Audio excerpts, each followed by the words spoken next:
বন্ধুরা আজকে নিয়ে এসছি কষা কষা, দেখতেই পাচ্ছ কেমন কষা কষা। এটা কী জিনিস বলতে পারবে না। চলো শুরু করা যাক। তো বন্ধুরা, হ্যালো বন্ধুরা, লাস্ট সময় পরে তোমাদের স্বাগত জানাতে। আজকে নিয়ে এসছি কি, সোয়াবিনের আজকে রেসিপি করবে। সেটা একদম মাখো মাখো, মাংসকে বলবে দূরে রেখে সোয়াবিনের তরকারিটাকে দিয়ে খেতেই। আর যা দারুণ হয়েছে বন্ধুরা, দারুণ হয়েছে। এবার কী কী মশলা লাগছে, কী কী নিচ্ছি, বেশি মশলা না, হালকা তেল মশলায় করবো। যেহেতু খাবারটা আজকে আমি খাবো, আমি সোয়াবিন খেতে খুব ভালোবাসি। আমার একদম সোয়াবিন খেতে ফেভারেট। মানে কী বলো, সোয়াবিন হলে না মানে কিছু আর লাগে না। তো যাই হোক, আমি একটু লবণ লঙ্কা দিয়ে সব কিছু দিয়ে পেস্ট করে নিলাম। এদিকে সোয়াবিনটা ভালো করে ফুটিয়ে নিলাম, ফুটিয়ে ধুয়ে নিব। দেখতে হচ্ছে ঢেলে রাখলাম, দিয়ে কড়াইটা চাপিয়ে দিব। কড়াইটা চাপানোর দিকে মশলা বাটা হয়ে গেলে একটু পেঁয়াজ, একটু রসুন, সব হালকা, বেশি দিনই রিচ করবো না, হালকা করব। যেহেতু আমি খাবো, আর খুব একটু কম তেল দেবো। দিয়ে কড়াইতে তেল দিয়ে দিলাম, দিয়ে পরে জিরে ফোড়ন দিলাম, জিরা লঙ্কা ফোড়ন দিলাম। আমি আজকে সোয়াবিনটা ভেজে করবো না, আজকে একদম মশলার সঙ্গে কষু কষু করবো।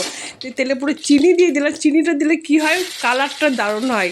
দিয়ে দিলাম আদা কুচি, পেঁয়াজ কুচি দিয়ে দিলাম, দেখতেই পাচ্ছ। দিয়ে ভালো করে কষে কষে এবার বাদামি কালার করে ভাজবো। বন্ধুরা কি বলবো, খেতে তো খুব সুন্দর হয়েছিল।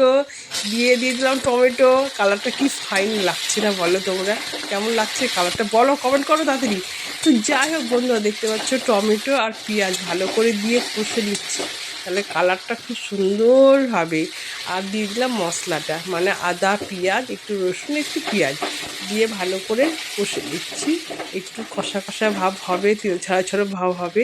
দিয়ে দিলাম লবণ লঙ্কা হলুদ, আর দিয়ে দিলাম হচ্ছে গোটা রসুন। সোয়াবিনের মধ্যে তোমরা গোটা রসুন দিয়ে খেয়ে দেখেছো কেমন হয় খেতে? খুবই ভালো হবে নিশ্চয়ই, পেঁয়াজ রসুন দিয়ে তরকারি করলে তো খুব সুন্দর হয়। দিয়ে আজকে একদম সয়াবিনটা মাখো মাখো মাংসের মতো, মাংসকে দূরে রেখে সয়াবিন দিয়ে খেতে ইচ্ছে করবে। দিয়ে একটু মিট মশলা দিয়ে দিলাম কষার মধ্যে, দিয়ে কালারটা কত সুন্দর হয়ে গেল না। মশলাটা আমার কালারটা মানে হয়ে এসছে, তেল ছাড়া ছাড়া ভাব হয়ে এসছে, ভালো বাদামি কালার হয়ে এসছে একদম, মানে মাখো মাখো করে করব।